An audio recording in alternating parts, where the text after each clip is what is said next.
ಭಾರೀ ಟೀಕೆ ಆಕ್ರೋಶದ ನಂತರ ಎಚ್ಚೆತ್ತಂತಹ ಆರ್ಸಿಬಿ ಫ್ರಾಂಚೈಸಿ ದೂರಿನ ಮೇಲೆ ದೂರು ಬೆನ್ನಲ್ಲೇ ಆರ್ಸಿಬಿ ಕಣ್ಣರೆಸೋ ತಂತ್ರ.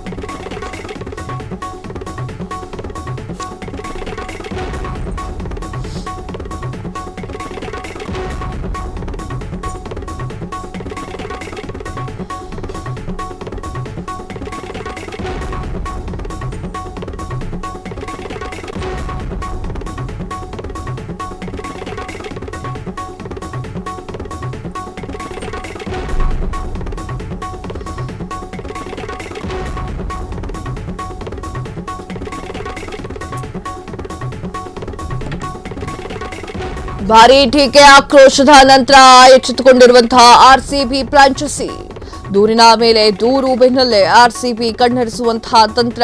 ಕಾಲ್ತುಳಿತದಲ್ಲಿ ಬಲಿಯಾದಂತಹ 11 ಮಂದಿಯ ಕುಟುಂಬಗಳಿಗೆ ಪರಿಹಾರ ತಲಾ 10 ಲಕ್ಷ ರೂಪಾಯಿ ಪರಿಹಾರ ಘೋಷಿಸಿದಂತಹ ಆರ್ಸಿಬಿ. ಆದರೆ ಗಾಯಾಳುಗಳ ಚಿಕಿತ್ಸೆಗಾಗಿ ಆರ್ಸಿಬಿ ಬಳಿ ದುಡ್ಡೇ ಇಲ್ವಾ? ಆರ್ಸಿಬಿ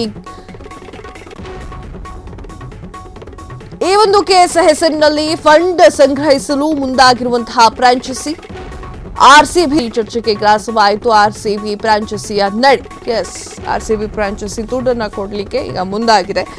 ಚಿನ್ನಸ್ವಾಮಿ ಕ್ರೀಡಾಂಗಣದಲ್ಲಿ ಏನು ನಡೀತಲ್ಲ ಕಾಲ್ತುಳಿತ ಪ್ರಕರಣ, ಆ ಪ್ರಕರಣಕ್ಕೆ ಸಂಬಂಧಪಟ್ಟಂತೆ ಈಗ ಆರ್ಸಿಬಿ ಫ್ರಾಂಚೈಸಿ ಒಂದು ದೊಡ್ಡ ನಡೆಯನ್ನ ನಡೆಸಿದ್ದಾರೆ. ದೂರಿನ ಮೇಲೆ ದೂರು ಬಿದ್ದಂತಹ ಬೆನ್ನಲೆಯಲ್ಲಿ ಆರ್ಸಿಬಿ ಈಗ ಎಚ್ಚೆತ್ತುಕೊಂಡಿದೆ. ಕಣ್ಣೊರೆಸುವಂತಹ ತಂತ್ರವನ್ನು ಕೂಡ ಆರ್ಸಿಬಿ ಮಾಡಿಕೊಂಡಿದೆ. ಕಾಲ್ತುಳಿತದಲ್ಲಿ ಬಲಿಯಾಗಿರುವಂತಹ 11 ಮಂದಿಯ ಕುಟುಂಬಗಳಿಗೆ ಪರಿಹಾರವನ್ನ ನೀಡೋದಾಗಿ ಹೇಳಿದೆ. ತಲಾ 10 ಲಕ್ಷ ರೂಪಾಯಿ ಪರಿಹಾರವನ್ನ ಘೋಷಣೆ ಮಾಡಲಿರುವಂತಹ ಆರ್ಸಿಬಿ. ಆದರೆ ಗಾಯಾಳುಗಳ ಚಿಕಿತ್ಸೆಗೆ ಆರ್ಸಿಬಿ ಬಳಿ ದುಡ್ಡೇ ಇಲ್ವಾ ಎನ್ನುವಂತಹ ಪ್ರಶ್ನೆ ಈಗ ಉದ್ಭವ ಆಗಿದೆ. ಆರ್ಸಿಬಿ ಕೇಸ್ ಹೆಸರಿನಲ್ಲಿ ಫಂಡ್ ಸಂಗ್ರಹಿಸಲು ಮುಂದಾಗಿರುವಂತಹ ಫ್ರಾಂಚೈಸಿ ಆರ್ಸಿಬಿ ಅಭಿಮಾನಿಗಳಿಂದಲೇ ಎತ್ತುವಳಿಗೆ ಮುಂದಾಗಿರುವಂತಹ ಫ್ರಾಂಚೈಸಿಗೆ ಈ ವಿಚಾರ ಭಾರಿ ಚರ್ಚೆಗೆ ಗ್ರಾಸವಾಗ್ತಾ ಇದೆ.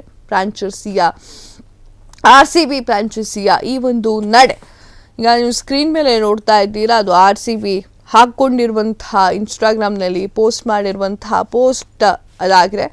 ಚಿನ್ನಸ್ವಾಮಿಯಲ್ಲಿ ಯಾರ್ಯಾರು ಸತ್ತು ಹೋಗಿದ್ದಾರೋ 11 ಜನ, ಆ 11 ಜನಕ್ಕೂ ಕೂಡ ತಲಾ 10 ಲಕ್ಷ ಪರಿಹಾರವನ್ನ ಘೋಷಣೆ ಮಾಡಿರುವಂತಹ ಆರ್ಸಿಬಿ. ಗಾಯಾಳುಗಳ ಚಿಕಿತ್ಸೆಗಾಗಿ ಆರ್ಸಿಬಿ ಬಳಿ ದುಡ್ಡೇ ಇಲ್ವಾ? ಹಾಗಾದ್ರೆ ಗಾಯಾಳುಗಳ ಬಗ್ಗೆ ಮಾತನಾಡದಂತಹ ಆರ್ಸಿಬಿ ಫ್ರಾಂಚೈಸಿ ಈಗ ಕಣ್ಣರೆಸುವಂತಹ ತಂತ್ರವನ್ನ ಮಾಡಿದೆ. ಕಾಲ್ತುಳಿತದಲ್ಲಿ ಬಲಿಯಾಗಿರುವಂತಹ 11 ಮಂದಿಯ ಕುಟುಂಬಗಳಿಗೆ ಪರಿಹಾರವನ್ನ ಕೊಡುವುದಾಗಿ ಘೋಷಣೆಯನ್ನ ಕೂಡ ಮಾಡಿದೆ.